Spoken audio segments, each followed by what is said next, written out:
sé si vos ves que hay una manguera, que es la manguera que lleva el aceite hidráulico, que es la que hace funcionar el cilindro. Esas mangueras tienen que estar en muy buen estado porque lleva mucha presión. Hay una bomba hidráulica de las cuales impulsa el aceite hidráulico al cilindro y es lo que en realidad hace la fuerza para las elevaciones de la mercadería. Estas mangueras tienen que estar en muy buen estado. Con el tiempo, estas mangueras se saben resecar, se secan, se deterioran y se empiezan a quebrajear. Entonces son mangueras de alta presión, pero asimismo cuando se empiezan a envejecer hay que cambiarlas para que no exploten, porque otra de los problemas que si a cierta altura tenés una carga pesada y explota esa manguera, es muy probable que se te caiga la carga y podés sufrir vos consecuencias sobre ese tema. Tenemos las cadenas y las mangueras.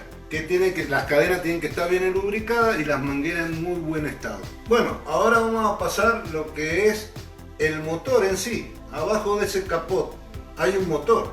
Estamos viendo un autolavador a combustión.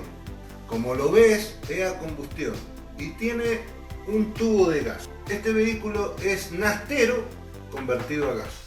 Después tenés este otro vehículo que, por lo que se ve, como no tiene gas, es muy probable, es a combustión, pero es muy probable que sea gasolero.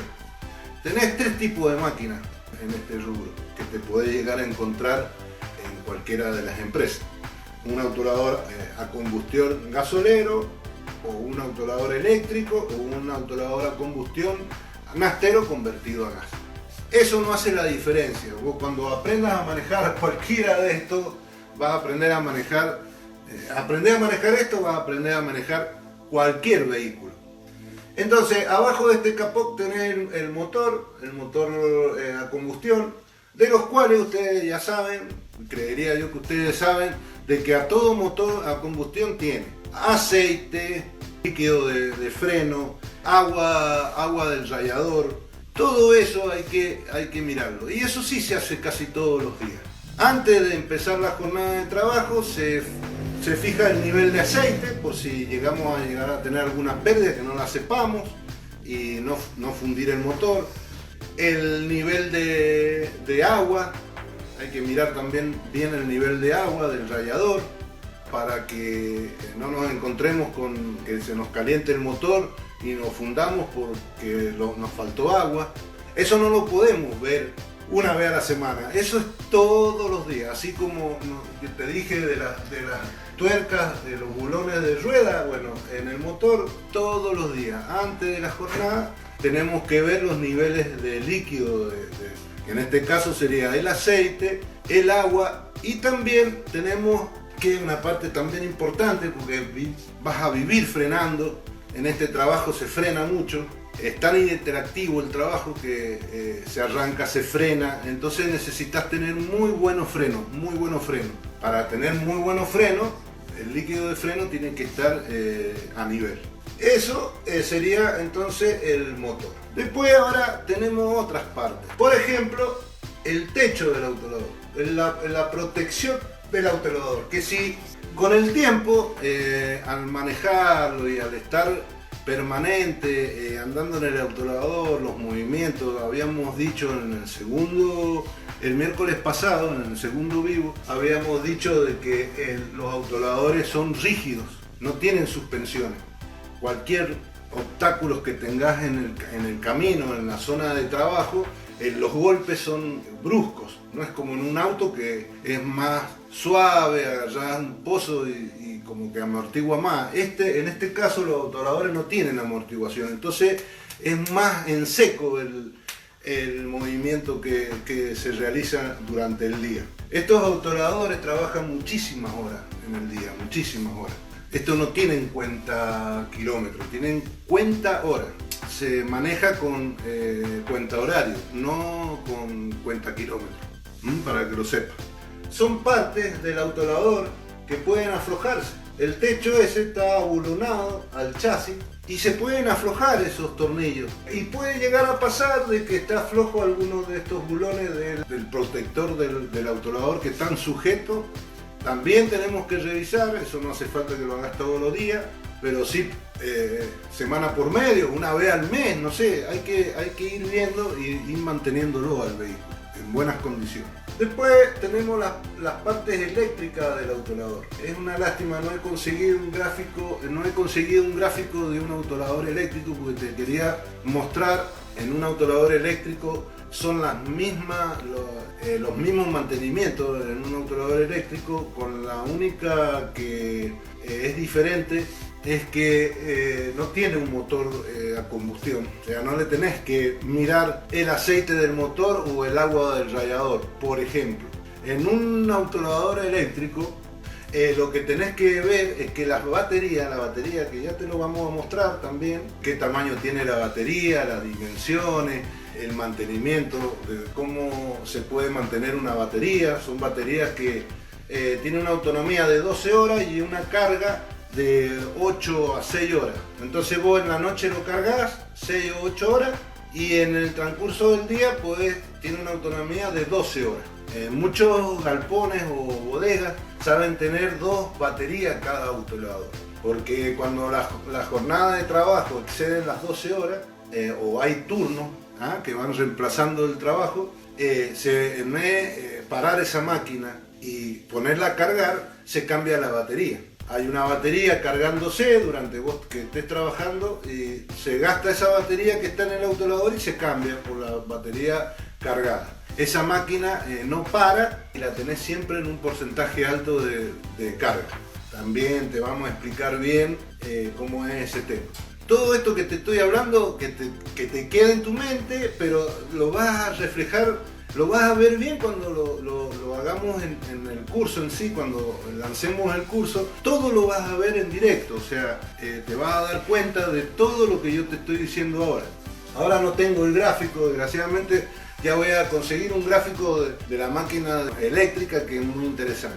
Bueno, el mantenimiento de la máquina eléctrica es eso, mantener la batería, que es una parte importantísima del autolavador, en muy buenas condiciones. Para eso se requiere una limpieza de esa batería. Las baterías no se dejan sucias, hay que mantenerlas limpias, con los bornes bien limpios, porque si no empiezan a descargarse, a tener fallas eléctricas. Entonces a veces la batería no te rinde lo que corresponde y es porque tiene fugas. Cuando los bornes se ensucian saben tener fugas de electricidad, por lo consiguiente hay que mantenerla bien limpia. ¿Cómo se limpia una batería de este tamaño? Los bornes se limpian con bicarbonato. Viene el bicarbonato en paquetes de 1 kilo o 2 kilos y se le espolvorea ese bicarbonato por toda la batería encima de los bornes y se deja actuar. El bicarbonato es el que saca el ácido de la batería. Después se le echa el agua. Esa agua no se queda en lo que es la batería, tiene un desagüe, la batería, en la cual se va escurriendo el agua y va limpiando la batería y la va dejando limpiecita para que no tenga ninguna fuga eléctrica. Los cables de la batería pueden llegar a estar en corto porque están sulfatados. También hay que revisarlo, que no estén sulfatados. Si están sulfatados los tenés que cambiar, eso no se puede limpiar, no se puede limpiar una batería por dentro. Y si tiene líquido, no tiene el líquido del radiador, porque no tiene radiadores, tiene un motor. El autolavador eléctrico tiene un motor que es lo que hace funcionar la tracción, pero ese motor, como es eléctrico, no tiene problema. No tiene problema de aceite, no tiene problema de agua en el radiador ni nada de eso. Sí tenemos que revisar otros líquidos que son, por ejemplo, el líquido de la batería, que lleva agua, que están las placas y tiene que estar a 2 centímetros tapando la placa. Eso, como se carga, se descarga, se carga y se descarga, consume mucha agua. También hay que estar permanentemente atento de que no se seque ninguno de los vasos de la batería. Y el líquido de freno. El líquido de freno también, es del autolavador eléctrico, funciona igual que a combustión, tiene freno, hay que revisarle también todo lo que es las cadenas, hay que engrasar las elemites, los rodamientos, igual que el autolavador a combustión, con la única diferencia, en vez de tener un motor, tiene una batería. siempre aconsejo, cuando se carga la batería, lo aconsejable es destapar los vasos. Tiene una tapita, se destapan los vasos. Hay baterías de 24 vasos, hay otras de 12, depende del tamaño del autolavador, el tamaño de la batería. Lo aconsejable cuando se carga, porque al cargarse eso toma temperatura, empieza a burbujear, o te vas a dar cuenta que empieza a burbujear. Y lo aconsejable es sacarle las tapitas para que no junte vapores. Bueno, ahora vamos a pasar a lo que es el autolavador a combustión. Bueno, habíamos hablado del techo, que bueno, que había que mantenerlo sujeto bien a lo que es el chasis. Como ustedes ven, este autolavador es nastero convertido a gas. También tenemos que revisar la manguera del gas, no tiene que tener pérdida, tienen que estar esas mangueras en muy buenas condiciones, igual que el tubo de gas. El tubo de gas también tiene que estar en muy buenas condiciones para que no tenga pérdida. Hay una gomita que si vos la tenés que cambiar, no podés siempre usar la misma gomita porque se van desgastando y eso no permite un buen cierre de la manguera al tubo. Cada vez estás conociendo más del tema, me alegra. El asiento del conductor tiene un regulador, que ese botoncito que está ahí regula el tensor que tiene el autolavador. Porque, por ejemplo, yo soy un tipo pesado, peso 107 kilos creo. No es lo mismo que un pibe de 20 años que pesa 60, 70 kilos. Entonces vos tenés que ir regulando según el peso tuyo corporal, el peso que tenés que ponerle, graduar el peso en el asiento. Porque eso influye mucho en el movimiento de que no te dañe. ¿Te acordás que en el segundo video, el miércoles pasado, te decía que como era rígido el autolavador te puede dañar los riñones, te puede causar molestia en la espalda, en la cintura, el golpeteo? Bueno, esto ayuda a que tu peso se amortigüe a lo que es el asiento. Todos los autolavadores vienen con este sistema, te gradúa el peso tuyo para que no golpee cualquier montículo que haga. Espero que te guste estos vivos y que me sigas como todos los que me están siguiendo. Así que chao, hasta la próxima.